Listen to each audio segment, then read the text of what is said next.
The massive alien ships moved through space like giant metal whales. 12 vessels from the Galactic Federation approached Earth's solar system in perfect formation.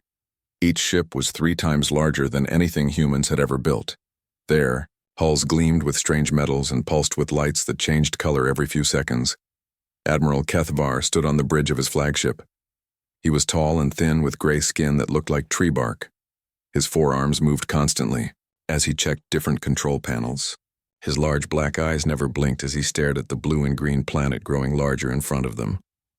Another routine inspection, he told his crew in his clicking language. The words came out as sharp sounds that his translator turned into flat English. These humans should be simple to evaluate. On Luna Station, Commander Lisa Martinez watched the alien fleet through thick glass windows. She had been Earth's main contact with the Federation for 3 years. The job was harder than anyone expected.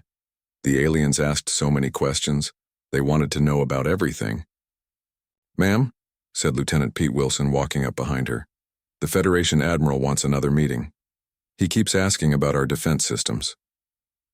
Lisa sighed and turned away from the window. She was a small woman with short brown hair and tired eyes. The past few weeks had been exhausting. Every day brought more questions from the aliens about how Earth protected itself. "What did you tell them this time?" she asked. "Same thing as always, that our defenses are working fine and meet all requirements." Lisa nodded. That was the official answer they had been giving for months. It was true, but it wasn't the whole truth.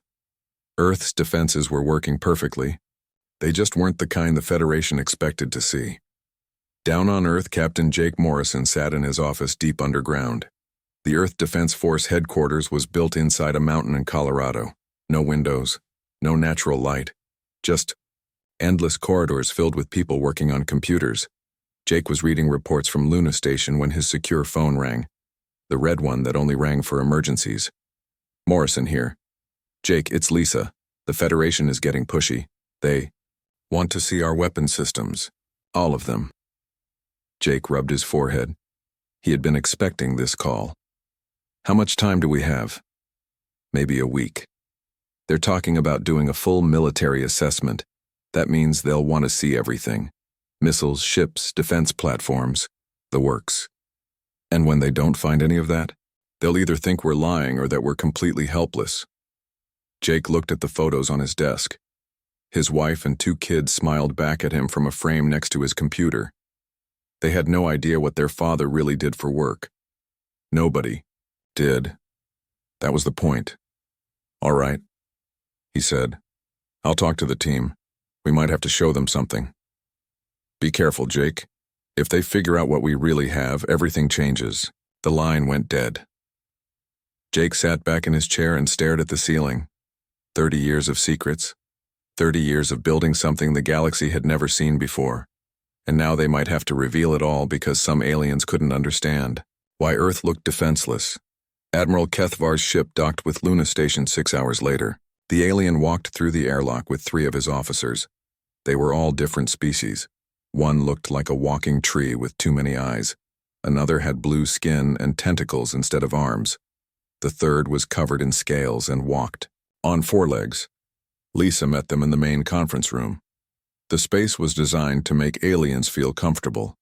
Extra tall ceilings, air that could be adjusted for different breathing needs, chairs that could change shape. "Commander Martinez," Admiral Kethvar said through his translator, "we need to discuss your planet's security arrangements." "Of course, Admiral, how can I help?" The alien's forearms moved to a portable computer device. A hologram appeared in the air, showing Earth and the space around it. "We have completed our long-range scans," he said. "We find no orbital defense platforms, no weapon satellites, no energy shields, no early warning systems, nothing." Lisa kept her face calm. "Our defenses may not be visible to your sensors.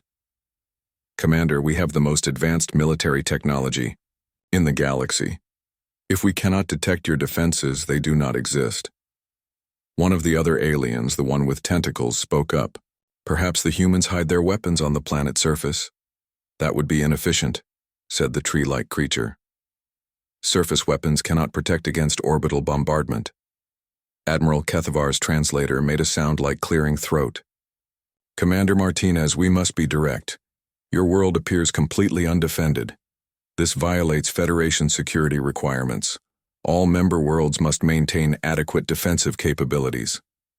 I assure you, Admiral, Earth is well defended. Then, show us. Lisa had been preparing for this moment for months. I'll need to make some calls, arrange some demonstrations. You have 48 hours, the Admiral said. If we cannot verify adequate defenses, the Federation Council will reclassify Earth as a protected world. We will establish a permanent military garrison here for your safety. After the aliens left, Lisa called Jake immediately. They want a demonstration, she said. 48 hours. That's not enough time to build fake weapons. We're not building fake anything. If we're going to do this, we do it right. Meanwhile, far below ground in Colorado, Dr. Amanda Walsh was already preparing. She had been monitoring the situation through the global network. Every conversation, every transmission, every thought from every human who knew about the Federation inspection. Amanda was 55 years old with gray hair and thick glasses. She had spent most of her adult life working on humanity's greatest secret, the project that would either save the human race or doom it. How many people know? She asked her assistant, Dr. Kevin Brown. About the inspection? Maybe 1,000, worldwide. Government officials, military personnel, scientists. And how many are connected to the network? Kevin checked his computer. All of them, plus another 7,900,000,000. Amanda nodded. Nearly every human on Earth carried the nanobots now, tiny machines in their bloodstream that connected their brains to the global quantum network.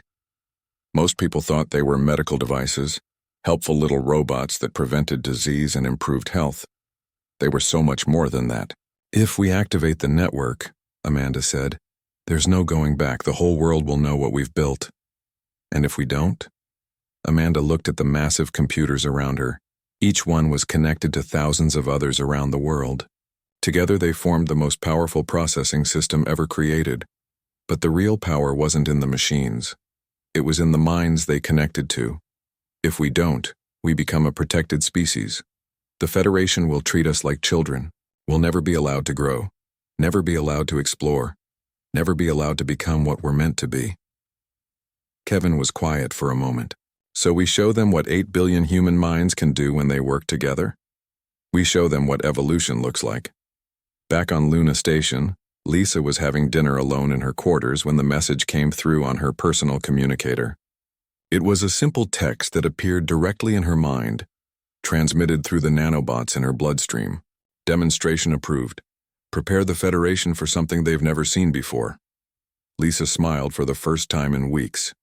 Tomorrow, the galaxy would learn that humanity's greatest strength had never been their weapons or their technology. It had been their ability to think together, to share knowledge instantly, and to act as one when threatened. The Federation wanted to see Earth's defenses. They were about to discover that Earth didn't have defenses. Earth was the defense. The elevator went down for 3 full minutes.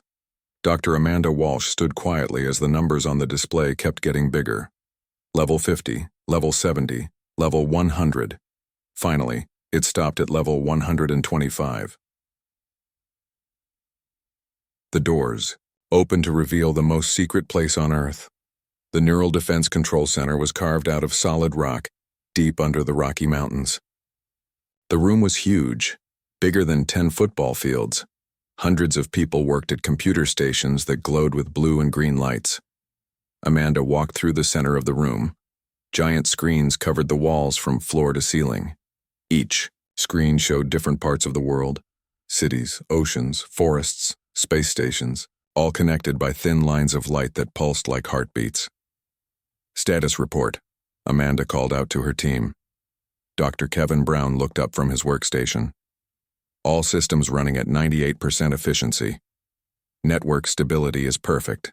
No detection by Federation scanners. Amanda nodded. The Federation ships had been scanning Earth for 2 weeks now. Their sensors were very advanced. They could detect weapons hidden underground. They could find energy shields that were turned off.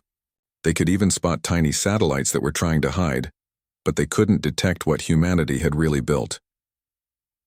Lieutenant Colonel Ryan Brooks walked over carrying a tablet computer. He was a big man with short gray hair and worried eyes. The Federation Admiral sent another message. He wants to inspect our missile silos tomorrow. What did Commander Martinez tell him? Amanda asked. That will show him everything he needs to see. Amanda almost smiled. That was true. They would show the Federation everything, just not in the way they expected. Ryan, do you remember the first day we tested the network? Amanda asked. Ryan nodded. 22 years ago. We connected just 50 volunteers. When they all thought together, they solved a math problem that our best computers couldn't handle in months. They did it in 30 seconds. And now we have 8 billion people connected. Every human on Earth except for a few hundred who opted out. Amanda walked to the main control station. The quantum computer here was connected to identical machines in 12 other locations around the world. Together, they formed the backbone of humanity's true defense system. The Neural Defense Initiative had started as a simple idea. What if human brains could work together like the parts of one giant computer? What if all of humanity could think as one when they needed to? It took 30 years to figure out how to do it safely. The nanobots were the key. Tiny machines smaller than blood cells that could connect human brains to the quantum network without changing how people thought or felt. Every person kept their personality, their memories, their free will. But when the network activated, they could share thoughts instantly with anyone else connected. 8 billion minds working on the same problem at the same time. Dr. Sarah Kim, the project's lead neuroscientist, joined them at the control station. Amanda, we're getting reports from around the world. People are starting to sense something. The network is humming with activity. What kind of activity? Subconscious awareness. People don't know why, but they feel like something important is about to happen. Teachers are having trouble keeping students focused. Workers are making small mistakes. Everyone feels restless. Amanda wasn't surprised. When 8 billion brains were connected, emotions and feelings could spread through the network like ripples in a pond. The anticipation of tomorrow's demonstration was affecting everyone. Should we activate the calming protocols? Kevin asked.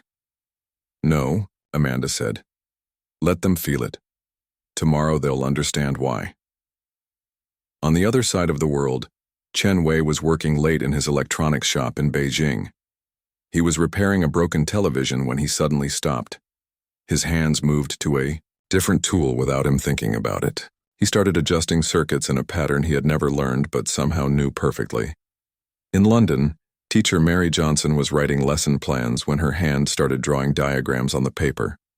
Complex mathematical formulas that she didn't understand but felt were extremely important. In São Paulo, mechanic Carlos Santos was fixing a car engine when he began making modifications that would improve the engine's efficiency by 40%. He had no idea why he was doing it, but his hands seemed to know exactly what to do. All around the world, 8 billion people were unconsciously preparing for something their conscious minds didn't understand yet. Back in Colorado, Amanda received a secure call from Captain Jake Morrison. Amanda, we have a problem. The Federation wants to bring their own weapons to test our defenses. They're planning to use real firepower. How real? Planet killer real. They want to see if we can stop something that could destroy a continent. Amanda was quiet for a moment. The network had been tested many times, but never against actual weapons designed to destroy planets. Jake, are you sure we're ready for this? No. But we're out of time. If we don't prove ourselves tomorrow, Earth becomes a protected world. The Federation will station a permanent fleet here. We'll never be free to make our own choices again. Amanda looked around the control room. Her team had dedicated their lives to this project. They believed that humanity could defend itself better than any other species in the galaxy. Tomorrow they would find out if 30 years of work had been worth it. All right, she said. We'll activate the full network. Everyone will know the truth. Mace, what about panic? When people suddenly realize they're connected to 8 billion other minds? There won't be panic, Amanda said. The network is designed to feel natural, like remembering something you always knew but had forgotten. After Jake hung up, Amanda called a meeting of the senior staff. 15 people gathered around a circular table in the center of the control room. These were the people who had built humanity's greatest achievement. Tomorrow we show the galaxy what we've accomplished, Amanda said. But first I want everyone to understand what we're really doing. We're not just demonstrating a defense system. We're revealing that humanity has evolved. Dr. Kim leaned forward. The other species in the Federation use technology to solve problems. They build bigger weapons, stronger shields, faster ships. They think the answer to every threat is more hardware. But we took a different path, added Dr. Brown. We realized that the most powerful computer in the universe was already here, the human brain. We just needed to find a way to network them together. Colonel Brooks pulled up a hologram showing the galaxy. Every other species fights as individuals, working together. But tomorrow, humanity fights as a single organism with 8 billion parts. Amanda stood up and walked to the main display. It showed Earth from space, covered in billions of tiny lights. Each light was a human mind connected to the network. When the Federation tests us tomorrow, they'll see something impossible. Earth will defend itself not with weapons, but with pure intelligence. 8 billion people thinking as one, calculating solutions, coordinating responses, adapting to threats faster than any artificial intelligence ever built. The room was quiet as everyone thought about what that meant. Are we still human after this? Asked Dr. Kim. More human than ever, Amanda replied. We're not losing our individuality. We're gaining the ability to be truly united when we need to be. Every human will still be themselves. But they'll also be part of something greater. Amanda looked at each person around the table. Tomorrow the galaxy learns that Earth's missing defense grid was never missing. It was just invisible. We are the defense grid. Every human mind, every piece of technology we've built, every system on our planet, all connected, all working, together. And if it doesn't work? Colonel Brooks asked. Amanda smiled. Then 8 billion people will figure out how to make it work. That's what we do. That's what makes us human. Outside, the Federation ships continued their scans, looking for weapons that weren't there and shields that didn't exist. They had no idea that they were looking at the most powerful defense system in galactic history. They just couldn't see it because they didn't understand what they were looking for. Tomorrow would change everything. Admiral Kethvar stood on the bridge of his flagship as it moved into position above Earth. Today was the day humans would prove they could defend their world. He expected to see missiles launch from hidden silos, energy weapons firing from secret bases, fighter ships scrambling to intercept threats. He saw none of those things. Deploy the test drones, he ordered his crew. 12 attack drones launched from the Federation ships. Each drone was the size of a small building and carried enough firepower to destroy a city. They were programmed to act like real enemies attacking Earth. The test would show how well humans could respond to a serious threat. The drones spread out and began flying toward Earth's major cities: New York, London, Tokyo, Beijing, Mumbai, São Paulo. Each drone locked onto its target and started its attack run. On his sensor display, Admiral Kethvar watched for any sign of Earth's defenses. His instruments could detect the smallest energy, weapon charging up. They could spot missiles launching from thousands of miles away. They could see fighter ships even if they tried to hide, but the displays showed nothing. No weapons, no ships, no defensive activity at all. "Sir," said his tactical officer, a blue-skinned alien with tentacles for arms, "the humans are not responding. The drones will reach their targets in 15 minutes. Admiral Kethvar's 4 arms moved nervously across his control panels. Perhaps their response systems are slower than ours. Keep watching. Down on Earth, something very different was happening. Bill Jackson was feeding his cattle on his farm in Iowa when the feeling hit him. A sudden knowledge that something was coming. Something dangerous. His mind filled with numbers and calculations he didn't understand but somehow knew were correct. Without thinking about it, Bill walked to his barn and climbed into his agricultural drone. The small flying machine was used for checking crops, and spraying fertilizer. But now Bill's hands moved over the controls like he had been flying combat missions his whole life. The drone lifted off and flew toward coordinates that appeared in Bill's mind. He didn't question where the information came from. It felt as natural as breathing. 3,000 miles away in Tokyo, teacher Mary Sullivan was in her classroom when the same feeling washed over her. The children were taking a test, but Mary suddenly knew there was a much more important test happening right now. She walked to the window and looked up at the sky. Her eyes found a small dot moving fast through the clouds. One of the attack drones. Mary reached into her desk and pulled out her tablet computer. Her fingers flew over the screen, accessing systems she had never used before but somehow knew exactly how to control. In Detroit, mechanic Chris Williams was under the hood of a car when his mind filled with technical specifications. Not for cars, for the industrial fabrication machines in the factory next door. Chris dropped his tools and ran to the factory. The security guard let him in without question. Everyone in the city felt the same urgent need to help. Chris sat down at a control station and began reprogramming the machines. His hands moved quickly over the keyboard, writing code he had never learned. The fabricators began building something new. Something that would be needed in exactly 8 minutes and 37 seconds. All around the world, similar scenes were playing out. A farmer in Brazil adjusted his irrigation system to create a specific electromagnetic field. A student in Germany used her university's computer lab to perform calculations that would have taken supercomputers days to complete. A fisherman in Japan changed his boat's course to be in exactly the right position at exactly the right time. 8 billion people were working together without speaking a word to each other. The neural defense network had activated completely. For the first time in human history, Dr. Amanda Walsh watched it all happen from the control center in Colorado. The displays showed every human on Earth connected to the network. Information flowed between minds faster than light. Problems were solved in seconds that should have taken hours.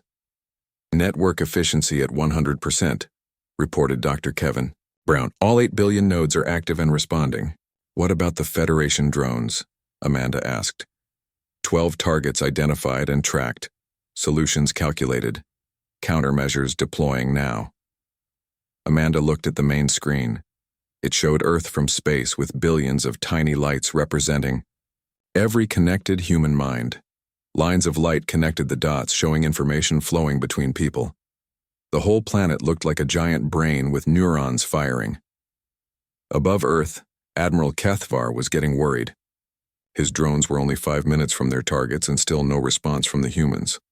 "Sir," said his sensor operator, "I'm detecting some unusual activity on the planet's surface." "What kind of activity?" "Small energy signatures. Thousands of them.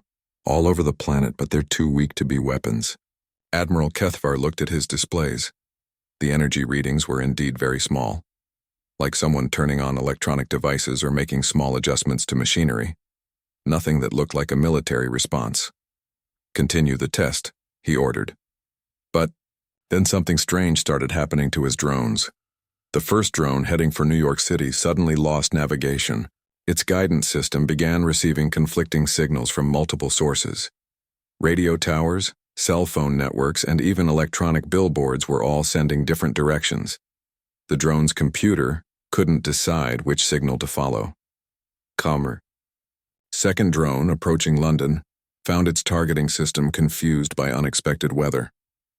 Clouds had formed in a perfect pattern to block its sensors. The atmospheric conditions changed in ways that made it impossible to lock onto any target. In Tokyo, the third drone's electronics began failing one by one. Every piece of electronics equipment in the city was generating a small electromagnetic pulse at exactly the same frequency. Together, they created interference that overwhelmed the drone's circuits. One by one, all 12 drones began experiencing problems. Their weapons systems shut down. Their engines started failing. Their communication links to the Federation ships went dead.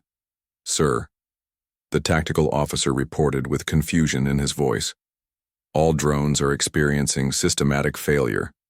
But we can't detect any weapons fire, no energy beams, no missiles, no explosions. They're just stopping. Admiral Kethavar stared at his displays in disbelief. That's impossible. Our drones are hardened against electronic warfare. They're designed to resist any known countermeasures. Yes, sir. But they're all failing anyway. Down on Earth, the 8 billion human minds connected to the network had identified every weakness in the Federation drones. They found the exact radio frequencies that would confuse the navigation systems. They calculated the precise atmospheric conditions needed to block the sensors. They determined the specific electromagnetic interference patterns that would shut down the electronics. Then they made it all happen at once. Bill Jackson's agricultural drone was now flying in formation, with hundreds of other small aircraft.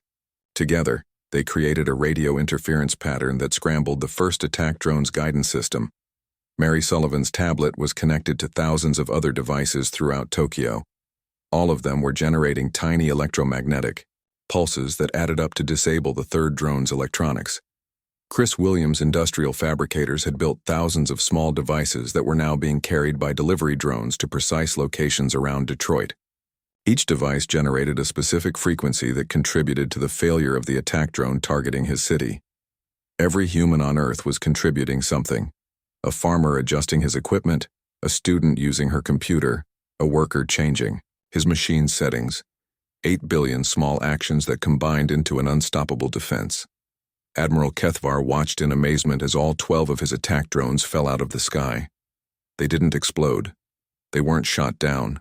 They simply stopped working and crashed into empty fields and oceans where they couldn't hurt anyone. How? He whispered to himself. The answer came as a voice speaking directly into his mind. Not through his ship's communication system. Not through his translator. The words appeared in his thoughts in his own language. You were looking for weapons, the voice said. We don't use weapons, we use intelligence. 8 billion human minds working as one. Every person on our planet is connected to every other person. When we need to defend ourselves, we all think together. Admiral Kethavar realized that the voice was not just one person speaking.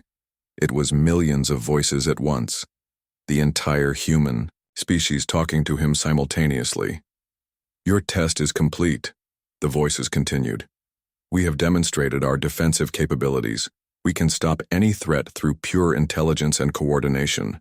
We don't need missiles or energy weapons. We have something better. We have unity.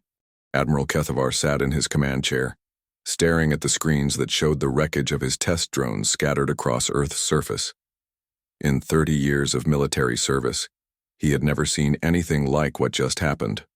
12 advanced attack drones had simply stopped working. No explosions, no weapons fire. They just fell out of the sky like broken toys. Run a full diagnostic on all our systems, he ordered his crew. I want to know if the humans somehow affected our equipment. 2.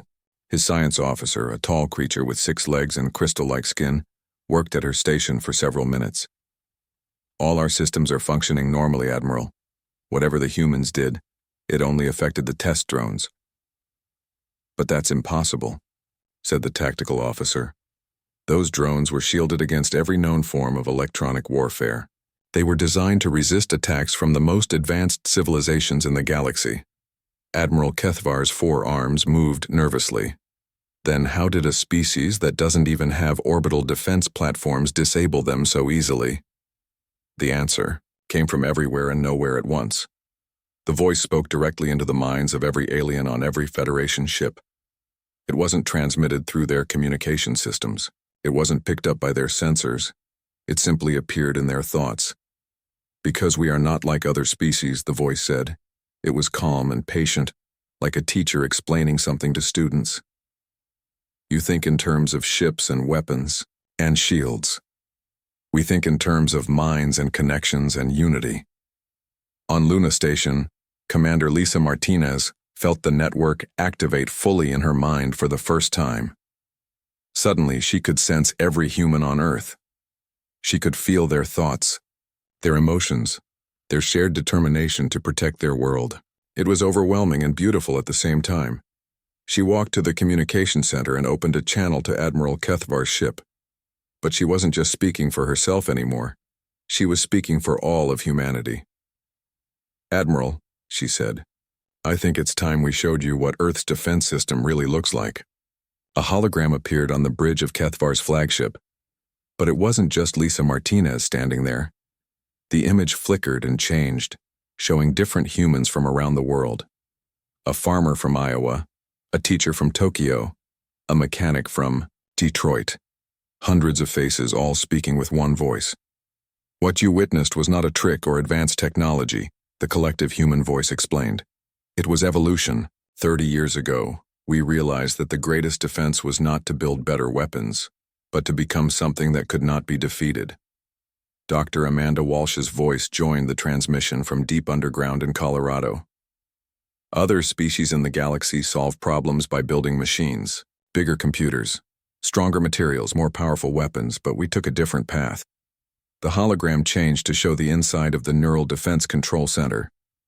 Admiral Kethvar saw the massive room filled with quantum computers and the hundreds of people working at control stations. We built a network that connects every human mind on Earth, Dr. Walsh continued, not to control people or take away their freedom, but to let them share knowledge and work together when needed. Kevin Brown appeared in the hologram, standing next to Amanda. Each person keeps their own thoughts, their own personality, their own free will. But when Earth is threatened, 8 billion minds can think as one. Admiral Kethvar leaned forward, in his chair. You turned your entire species into a single weapon? Not a weapon, Lisa Martinez corrected him. The hologram showed her again, but now Kethvar could see that her eyes held the wisdom of billions of people. A defense system. The most perfect defense possible. We cannot be conquered because we cannot be separated from ourselves. The science officer on Kethvar's ship spoke up. But how did you disable our drones? They showed no signs of damage from energy weapons or explosives. Dr. Sarah Kim appeared in the hologram. We didn't destroy them. We convinced them to stop working.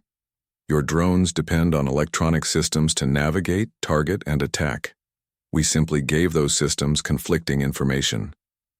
Impossible, the tactical officer said. Our electronics are hardened against interference. Against interference. From machines, yes, Sarah replied, but not against interference from 8 billion minds working together. We calculated the exact frequencies needed to confuse your navigation systems. We created weather patterns that blocked your sensors. We generated electromagnetic fields that overwhelmed your circuits. The hologram changed to show scenes from around Earth. Farmers adjusting their equipment, students working on computers, factory workers modifying machines, millions of people making small changes that added up to something incredible. Every person contributed something, Amanda explained. A radio signal here, an electromagnetic pulse there, a weather modification somewhere else. Individually, these actions were harmless. Together, they created a defense that your drones couldn't overcome. Admiral Kethvar was quiet for a long moment.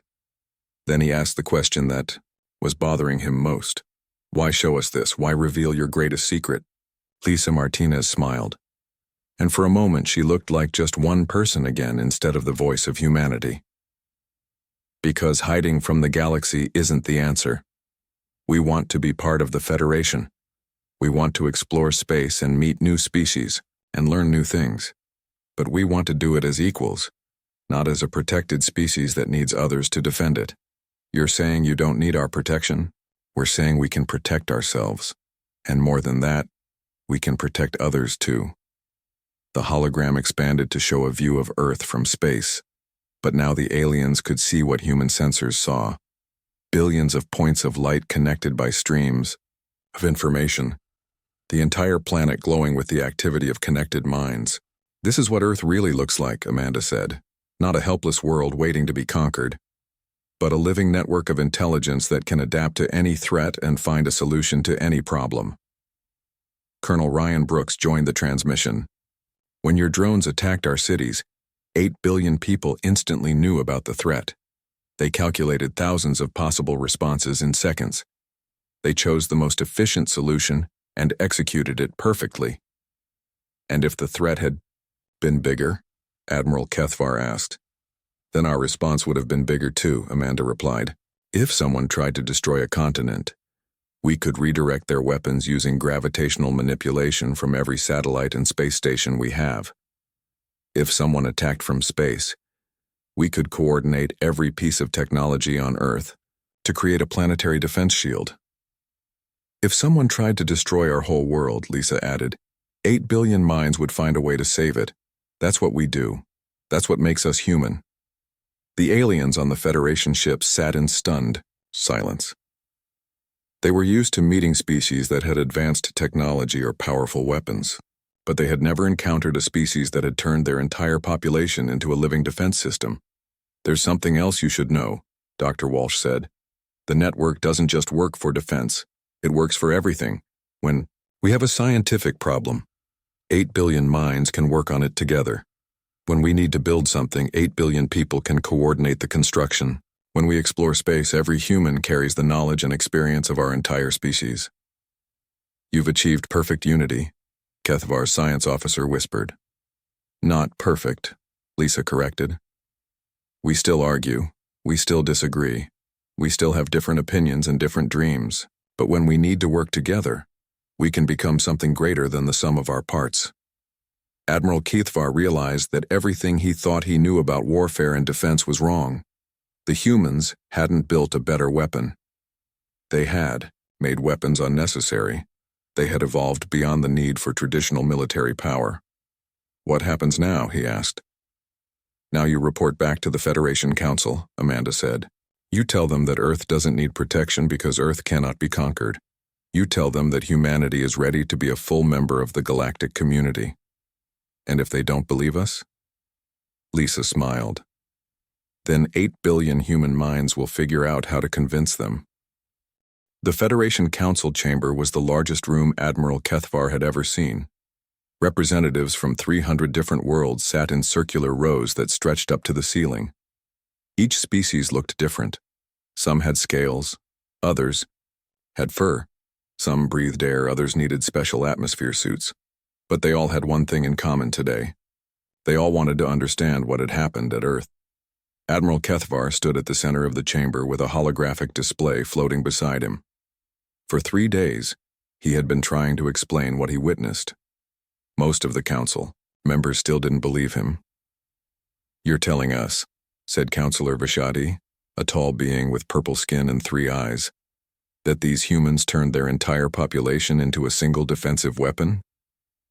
Not a weapon, Kethvar replied, repeating what the humans had told him. A network, a way for their whole species to think and act together when needed. Counselor Zarin, who looked like a walking tree with too many branches, shook his massive head. Impossible. No species can achieve true unity without losing individuality. It has been tried many times. It always results in a hive mind that destroys free will. That's what we all thought, Kethvar said. But the humans found a different way. He activated the holographic display.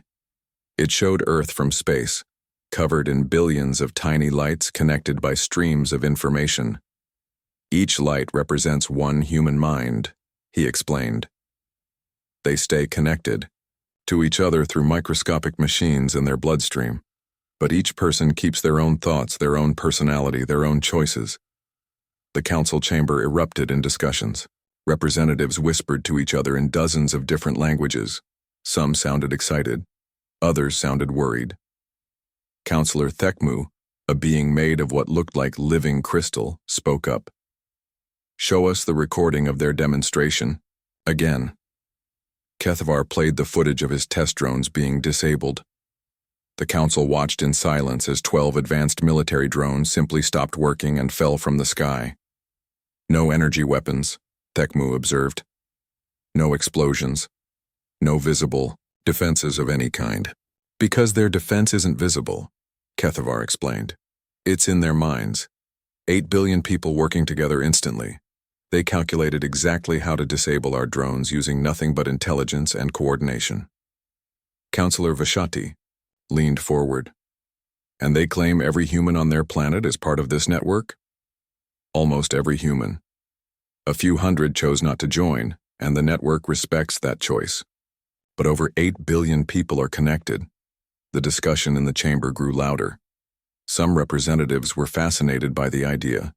Others were frightened. A few demanded that the Federation take action to prevent other species from developing similar technology. Finally, the Supreme Counselor called for order. She was an ancient being whose species had been part of the Federation for over 1,000 years. Her voice carried the weight of centuries of wisdom. "Admiral Kethvar," she said, "what is your professional assessment? Are these humans a threat to galactic security?" Kethvar was quiet for a moment. He thought about his conversation with the human representatives, how they had patiently explained their system, how they had demonstrated its power without causing any permanent damage, how they had offered to share their knowledge with other species.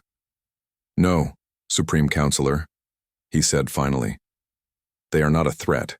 They are an opportunity." "Explain." "For centuries we have solved the problem of galactic defense the same way. Bigger weapons, stronger shields, more advanced technology. But the humans have shown us a completely different approach. They have made defense and offense obsolete by achieving something we thought was impossible." Kethvar changed the holographic display to show a comparison between traditional Federation defenses and Earth's neural network. "Our most advanced worlds can coordinate maybe a few million military units at once," he said. "The humans can coordinate 8 billion minds instantly. Our fastest response time to a planetary threat is several minutes. The humans responded to our test in seconds." Counselor Zirin spoke up again. "But at what cost? What happens to individual freedom when everyone thinks together?" The answer came from an unexpected source. A new hologram appeared in the chamber, showing Commander Lisa Martinez standing on Luna Station. "Honorable counselors," she said, "I hope you don't mind the interruption, but I thought you might want to hear from us directly." The chamber fell silent. No one had authorized this transmission. The humans had somehow bypassed all of the Federation's security systems and communication protocols. "How are you doing this?" the Supreme Counselor asked. "The same way we disabled the test drones," Lisa replied. "By working together. Right now, 8 billion human minds are cooperating to boost this signal and make sure you can hear us clearly." "Dr." Amanda Walsh appeared next to Lisa in the hologram. Counselor Zirin asked about individual freedom. Let me answer that. I am speaking to you right now as Dr. Amanda Walsh, lead scientist of the Neural Defense Initiative. I have my own thoughts, my own opinions, my own choices. But I am also connected to every other human on Earth, Lisa continued.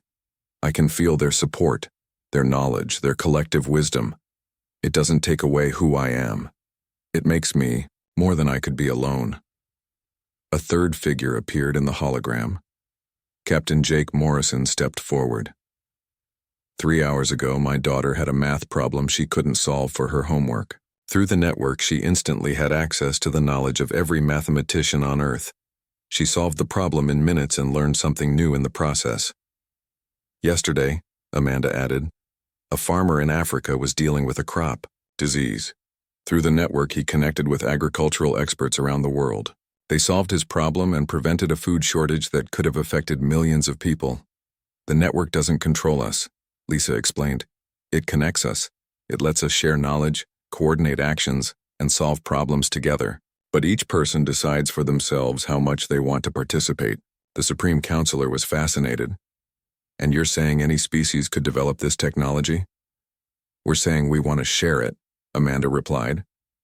Not the technology itself, but the principles behind it. How to build unity without destroying individuality. How to achieve cooperation without losing freedom. Dr. Kevin Brown appeared in the hologram. We've been isolated on one planet for our entire history, but now we want to explore the galaxy. We want to meet new species and learn new things. We want to help solve problems that affect everyone, but we want to do it as equals, Jake added. Not as a protected species that needs others to defend it.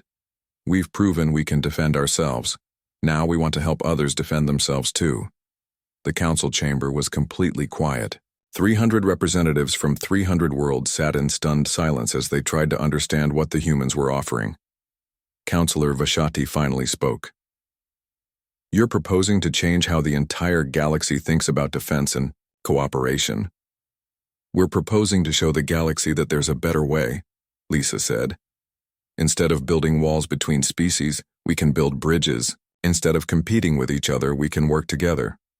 The Supreme Counselor stood up slowly. "The Federation Council will need time to discuss this, but I have one question. If we accept your proposal, what guarantee do we have that humanity won't use this power to dominate other species?" Amanda smiled. "Because that's not how the network works. It's built on cooperation, not domination. You can't force someone to join. You can't control someone who's connected. The network only works when people choose to participate freely."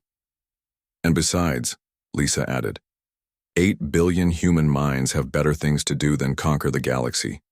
We want to explore it, learn from it, help make it a better place for everyone." The hologram faded, leaving the council chamber in silence once again. 3 days later, the Federation Council announced their decision. Earth would become a full member of the galactic community. The humans would be invited to share their knowledge about neural networking with any species that wanted to learn. But more importantly, the galaxy had learned a new lesson about what true strength really meant. It wasn't about having the biggest weapons or the strongest shields. It was about bringing people together, working as one while staying free as individuals, Admiral Kethvar wrote in his final report. "Humanity has answered the oldest question in galactic defense. How do you protect what you love? The answer is not to build walls around it. The answer is to become something so united that it cannot be divided, so intelligent that it cannot be outsmarted, and so cooperative that it cannot be conquered." Earth's missing defense grid was never missing. It was just invisible to those who didn't understand that sometimes the greatest strength comes not from what you build, but from who you choose to become. The galaxy would never be the same.